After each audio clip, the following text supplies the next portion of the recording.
Hello, everyone, and welcome back to the Magnetic Goddess podcast. I'm your host, Amy Lee Westervelt. I have a fabulous guest today. I know I always tell you that, but I really do. LiYing Lim is one of my very good friends. She is a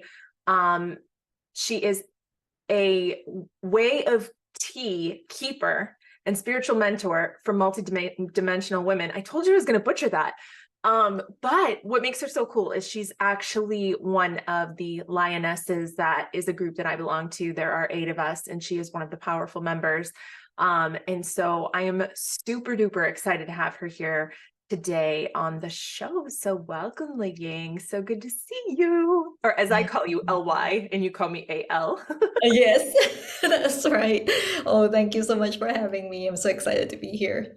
Absolutely. So tell us a little bit, because I feel like you could throw a rock and never hit a person who specializes in the way of tea. So tell us a little bit about tea and tea ceremony and kind of like what that even is before we even get into how you found it.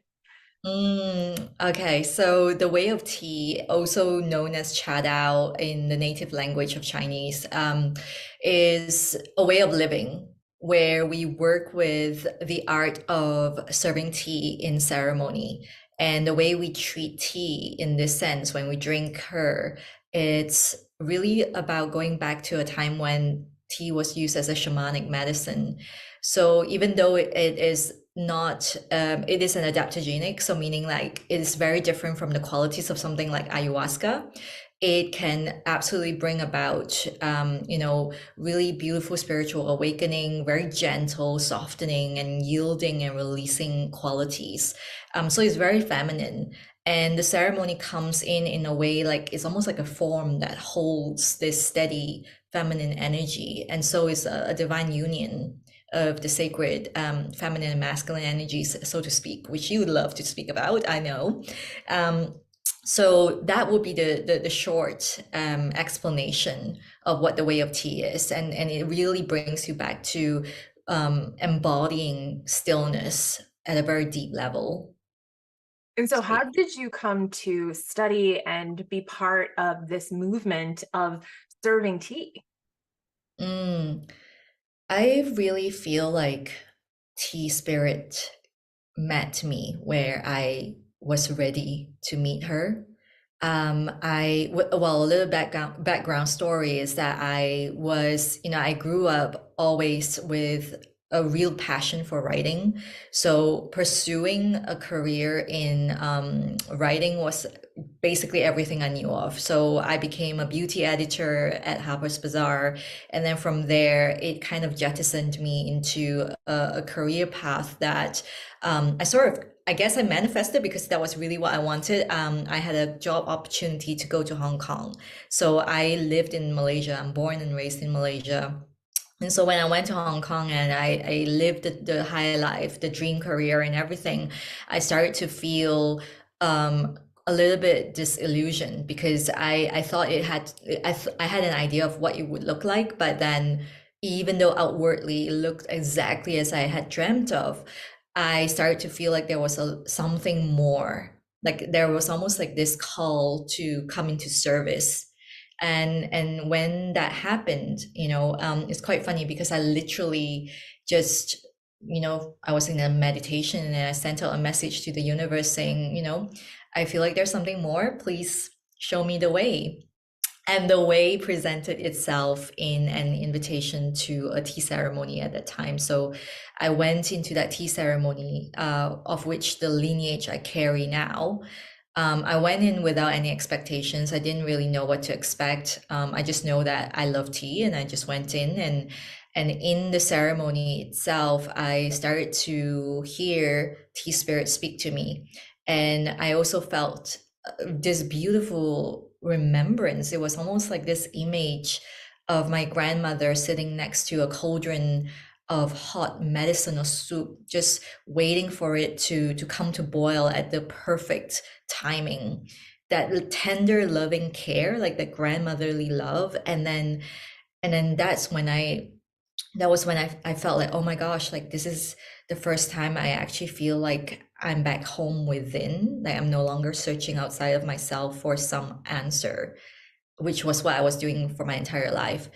And then I heard Tea Spirit speak to me, and she said, you have to drop everything you know and go and serve tea. And so that's how I started. And obviously, as with every human, I think it was kind of scary at first, but I just couldn't shake off that experience and the whole idea of immersing in this beautiful, mysterious thing. So I went back to the woman who served tea ceremony to me, and I asked her, how can I learn this? How can I come into this ceremonial um study, knowledge, wisdom? And all she said was, come in every day and drink tea, get to know her, get to learn her language. And so I became a novice, so to speak, doing all the novice things of like cleaning and waiting and really listening to the water in the kettle coming to boil and assisting her. And then at one point, I was hoping, I will eventually meet her master, which was who was in Taiwan. And as with all divine timing, and the path unfolded so beautifully, he actually came to Hong Kong. So I got to sit with him and learn with him. And that was right before COVID. And my boyfriend, now husband, also asked me, do you want to move to Edinburgh from Hong Kong? And somehow, with the guidance of Tia at that time, it just felt with so much assurance, like, oh, okay, yeah, sure. Like just leaping into something unknown felt very, very safe. And then COVID hit. So from there, I went fully online, and it's become what we know of what I do today. And it's just kept evolving since. That's it. So beautiful. It really is. And something that you said, I really resonated with. You talked about how, like, all of a sudden you got to this crossroads where this entity, this energy was like, hey, take everything you know and put it over here. It's not going to serve you anymore. And, I had a similar experience with my multi-level marketing company where, um, source energy, God, universe, whatever you want to call it, came forward and was like, you need to lay this on the rock and something else is going to come. And I think now that you're saying this, and I've heard several people say it, it's almost like this idea, in the Hebrew Bible of laying Isaac on, Abraham laying Isaac to be the sacrifice, and then the lamb coming out of the thicket. Like, it's almost a parable for this idea that if you're not on the spiritual path that you intended for yourself when you came to have this earth experience, there will be a nudge that will be like, hey, you're on the wrong, recalculating, and will kind of give you that opportunity to say, hey, this wasn't what you were doing. Yes, it works. And yes, it fulfills you in some ways, but this isn't really what you came for. You know that, I know that. So it's time to move in a different direction. And that's exactly what happened to you too, is, you had the dream and everything that you thought you wanted, it wasn't bringing you the fulfillment. And so you kind of went scorched earth and we're like, okay, here's the new thing. And you're Yeah. finding so much more fulfillment in the thing that maybe to some people would be like, wait, she gave up that, like, that's all I've ever wanted. Like, does she know how many people like put their resumes in for that? And it's Yep. like, yes, I do know that. And this is my fulfillment. This is my dream. This is my home. So it's just beautiful to see you illustrate that in the visualization of your story. I love what you mentioned, because I definitely, I'm very honest about everything, in my life. And I would say when I first left the job and said, I'm going to come in and build my own business and do my own thing and do something that is not very widely known, to be honest. Um, a lot of people thought I was a bit cuckoo. And that included, very, very close loved ones, because it was a very amazing career. Outwardly, it's almost like you get so much power in journalism. You hold a lot of power with your whatever you write, your words. And coming into the other side where you kind of just leave all of that behind, oh my gosh, like Were there days that I doubted? Absolutely, but the wonderful, and honestly, I'm not just saying it, but truthfully, I don't think I could have gotten through those days, that bridging days and COVID, without this practice, this ceremonial deepening, embodying the wisdom itself is one thing, but also having a guiding light on my side, no matter what. That was just, I felt like it was like almost sent to me, knowing what was going to unfold in the world, literally. So, because honestly, the landscape of journalism right now is so foreign to me that I I don't even hardly call feel. it journalism. Exactly. So Opinionism. exactly. So I feel like when you look back in hindsight, it almost feels like, oh, it makes so much sense. And thank goodness I was, and as always, the universe has our back. We know that, but in the moment, you wouldn't have seen it, right? So I always, that's why I think it also fuels my faith that no matter what, everything is always happening in our favor, even in the moment when it doesn't look like it. Yeah. It's so true. It's so true.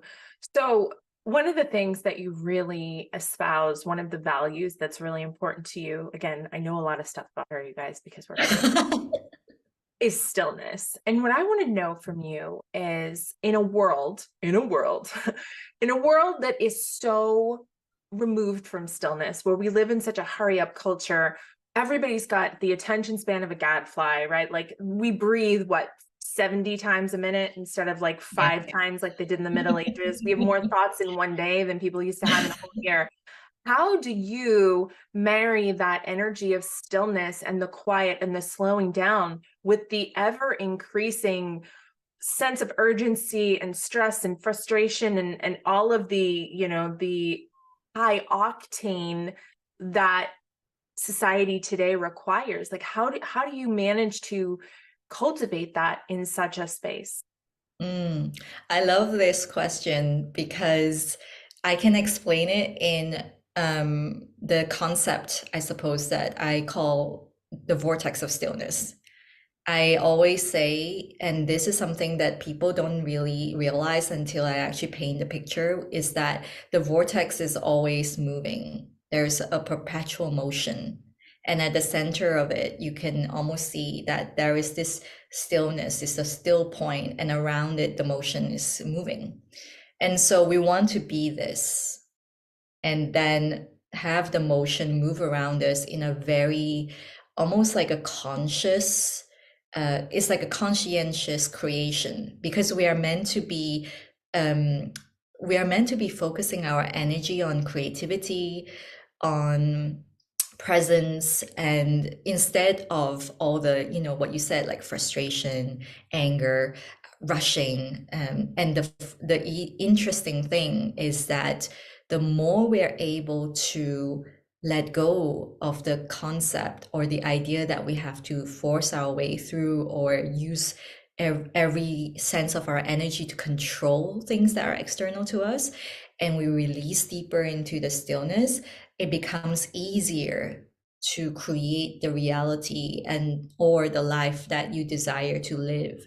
It's almost like people think it's unbelievable and impossible, but when you actually get into that still point, you actually start to see things around you slow down, even though they're still moving at the same speed that another person who's not in that conscious form, and you'll be able to see it in like almost like a, like how in Matrix he did that thing and the bullets slow down.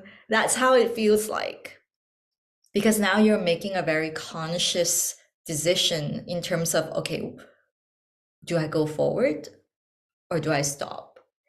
And it's so interesting because I had my driving license, the driving lesson today, and it was almost like the perfect thing to kind of paint a picture with. Is that he was saying, like, when you are at a traffic light and the traffic light is green, you get to make the decision of either keep going or stopping, and you have that awareness already, maybe 6 cars ahead of you.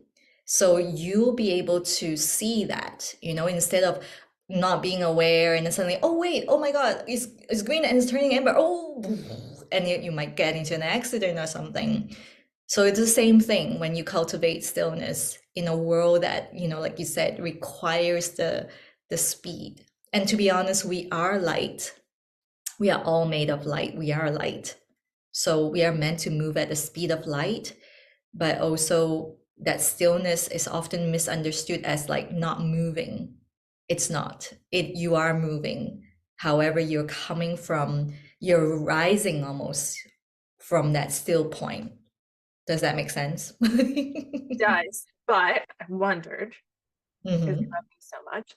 And if I could put you on the spot and you could take us into like a mini little vortex of stillness, just to kind of give people an example of kind of what that feels like. Can you do that? Like a little one? Yeah, sure. Absolutely. All right, ladies and gentlemen, the vortex. So if you like to, yep, Emily has already closed her eyes. If everyone who's watching, if you like to join us, just close your eyes and just allow yourself to breathe. Stay in that beautiful, comfortable position. Just get into it if you're not yet in that position. And allow yourself to ground. And if you're standing, your feet can connect with Mother Earth. If you're seated, just connect to where you're seated, allowing your pelvic bones to be heavy, to Speaking of just drop driving, do in. not do this if you are driving. Yes, of course. That's right.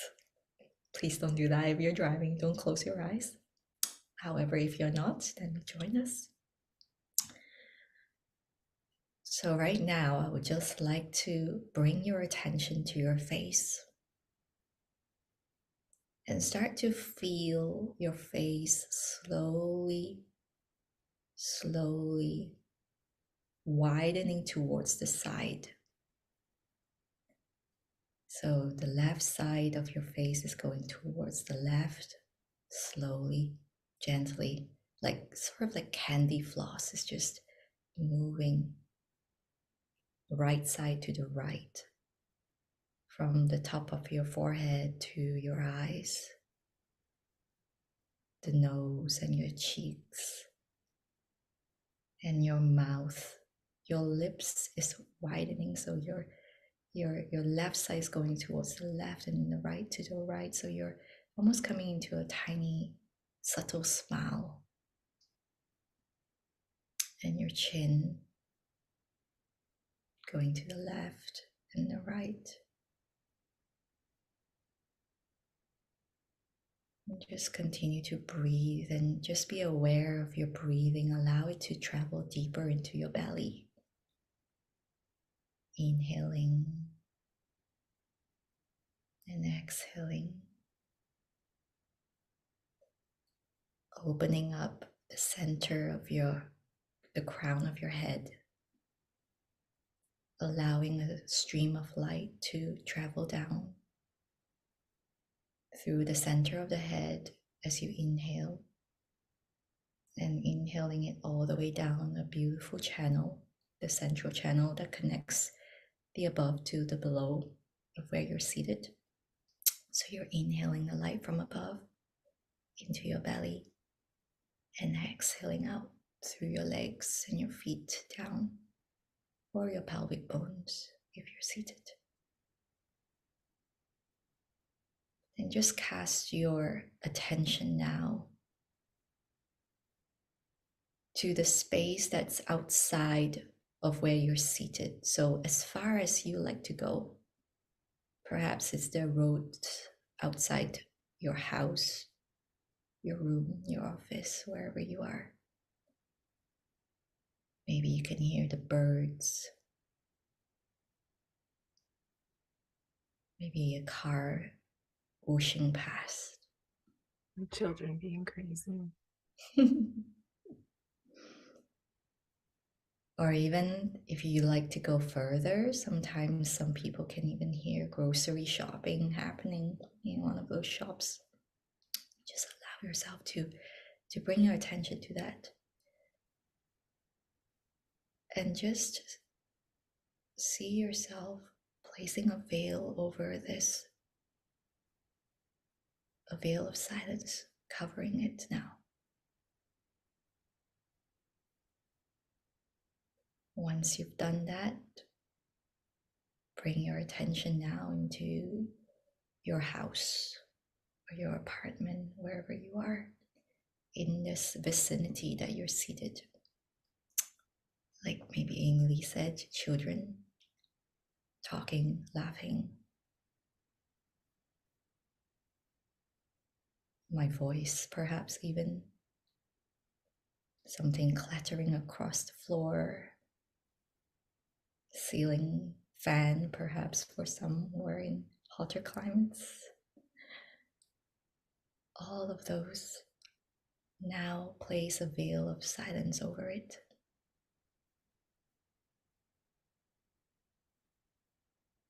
Now that you've done that, we'll come into the little nerves that are connected to your skin.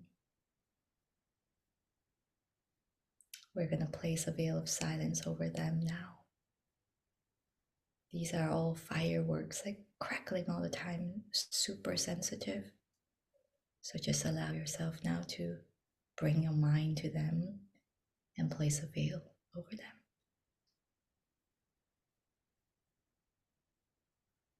And now we go into your muscles. Allow them to relax. Allow them to be quiet now. And place a veil of silence over them. And now we go into the bones. Thanking them for all that they do and just placing the veil of silence over them. Letting them rest now.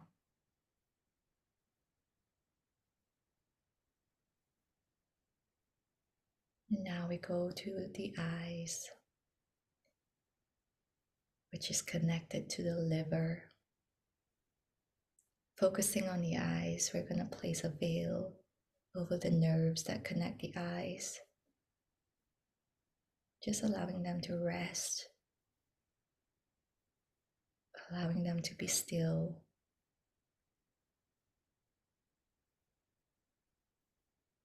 Now we go to the ears, which are so hyper alert all the time.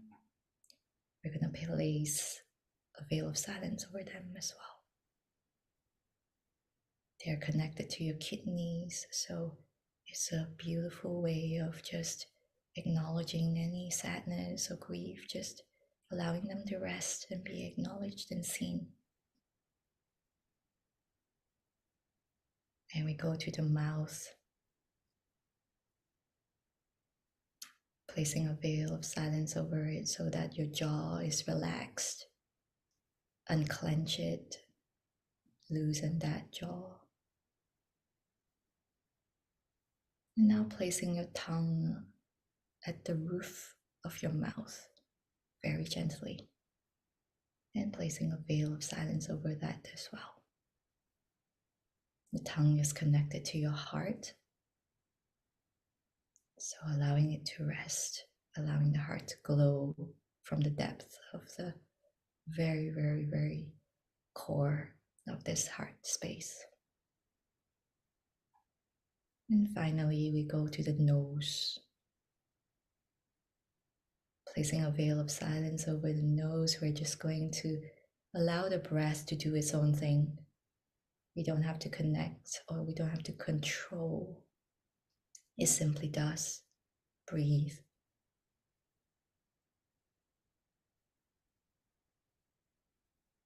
And just keep following your breath.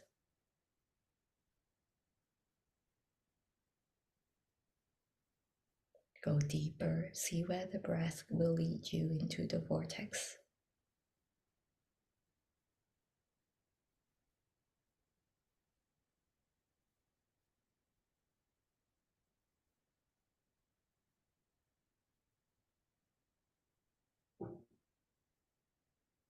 Allow yourself to drop deeper into the ocean, deeper and deeper.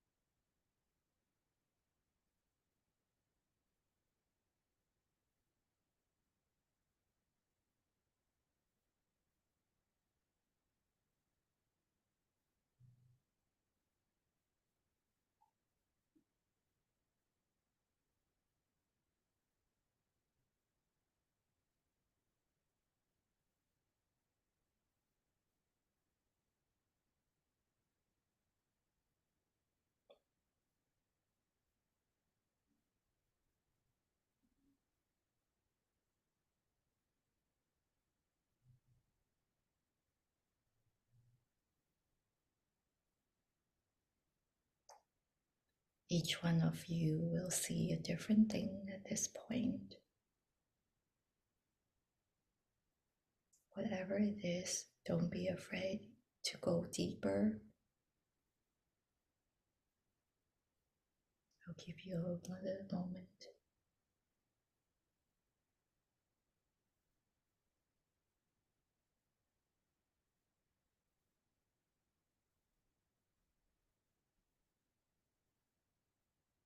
Very slowly now, and inevitably, the sun is slowly rising. And so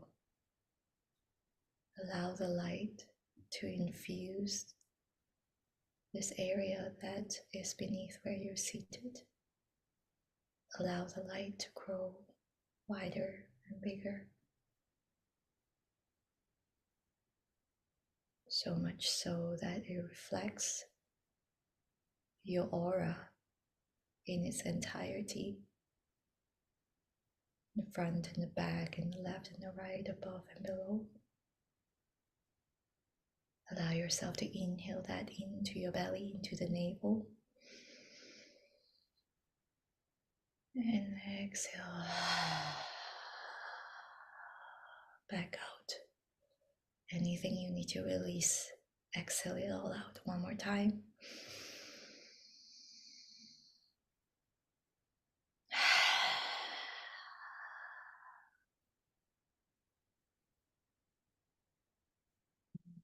Just wiggle your toes and your fingers. Rub your hands, warm them up, warm your palms up. And just wash your face with your hands over your forehead and then your top of your head and down around the ears. Massage your ears down the side of your neck, down the front of your body, all the way down the side of your waist, down your legs, and all the way down to your feet, tracing the ley lines. Then just shake your arms out. Oh, that was delicious. How do you feel? I know it's almost like, oh, could go so deep. I don't even know. I feel like, so I'll tell you what I saw was blackness. I just saw nothingness. Like I was in space, but it wasn't even space. It was like anti-space. Yep. It was Yep. amazing. It was so Yep. good. I feel like I just took a nap. That was so good. Thank you so much for doing that for us. I know that's a big part of the work that you do with women. And my next question for you, if we can all just kind of come back from that, is Mm. tell me a little bit about how this serves your clients, like doing this work, slowing down, really getting connected. How has this served them? What kind of transformation is available from this work? Yeah, I love that question. Hmm. I think first of all, I don't believe that there can be any spiritual awakening in that sense that is at the next level that we talk about, right? We always want the next level, if we don't have the very, very foundational level of self-love. And that can mean so many things. But when we're doing this work with the stillness, the first thing is seeing the darkness, the emptiness, and actually not fearing going deeper into that. Because I think on a very at the I call it at the mysteries gate, because I think a lot of women or people in general are afraid of the mystery. They are afraid of the unknown. If there's no evidence, I'm not going to do it. I need to be acknowledged. I need to be loved in order to know that I exist. You know, that those were the things that I went through when I was anorexic for so many years. And so it's a huge part of my work because I know how I got out of it in that sense, and also how it evolves. Because as you would know, Emily, I know for sure, it's that it comes back to us even when we go to the next level. It comes in the form of something else, and The it's almost spark, like an yeah. initiation. Yeah. So the stillness itself is almost like the very foundation of mastery, and then instilling the trust in you so that you can keep moving forward to do the bigger things that you are here to do, to lead, um, even when nobody believes in your words or your work or your dreams, to keep going forward. Like that to me is the most beautiful thing to have in your pocket, basically. And when you embody that stillness, I don't think there's anything that could really sway you in that sense. Not that you are a hard robot, right? It's not about that. But like, you know, you can see, okay, my emotions are running high now. Not going to make a decision right now. Or, okay, I am like, leaders make decisions so quickly. How? Because they can see it immediately. They embody that. They embody the spirit, the experience, the wisdom. And so that helps them to really come back to embodying all of these things. And also to be honest, you know, all of us want to be happy at the end of the day, right? I mean, what's the whole point of doing anything? So when you're able to let go of those baggage, to exit fight flight response, so to speak, then you can really experience life from a very different point of view. So that's the gist of it, I suppose. So true. It's so true. And I can just think of so many implications for doing this work, for adrenal fatigue, for depression, for anxiety. Like there's so many things that this can really bring you back into balance, right? Like really help you tap into that goddess energy, which is really what this is all about. This podcast is all about, this work is all about, is about finding and being and embodying the magnetic goddess, the one who brings the desired things and the fulfillment and all those yummy things into her existence just for being, right? And so I think that you are a beautiful example of that. And this has been so amazing. What I want to know from you is, how do people get a hold of you if they want to work with you, they want to learn more about what you do? Like, where do they go to do that? I mean, I would love to connect with anyone. If you drop in on my Instagram, it's when still waters speak. So it's when underscore still waters underscore speak, or when stillwatersspeak.com, or, you know, I suppose LiYing Lim on Facebook. And, you know, the one thing I want to say is that, you know, like you said, the magnetic goddess, it's so magnetic when you acknowledge your cosmic connection and your human. And I think that is a very rare thing. And for a multidimensional woman, you have the ability to really like, okay, I accept that this is my gift, and shine your light into the world, because it's really so needed. So whoever that's listening to this podcast, I know that they have that in them. And so I'm just so honored to be here. So please do let me know if you come from this podcast, and what you love about this and all of that. I'll love to hear from you. So Absolutely. Yeah. I'm sure they are going to be banging down your door. Absolutely. In on here on, you know, if they're watching on Facebook, or if you guys are listening on the podcast, she's definitely an amazing person. Like I said, she's one of my good friends. So I know how to pick them. Thank you so much for being here, LiYing. It has been such a pleasure. And thank you so much for taking us into your vortex of stillness. I definitely enjoyed that. And you know me, I'm of the all of us, I'm the gazelle. And so for me to be able to do that, for me to take this time to do that and really prioritize that was a big deal.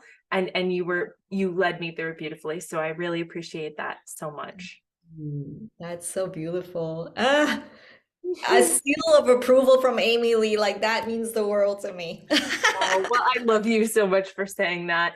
And that'll do it, you guys, for this week's episode. Until next week, when we have another great guest, may you be happy, may you be healthy, may you be safe, and may you be at peace. Namaste.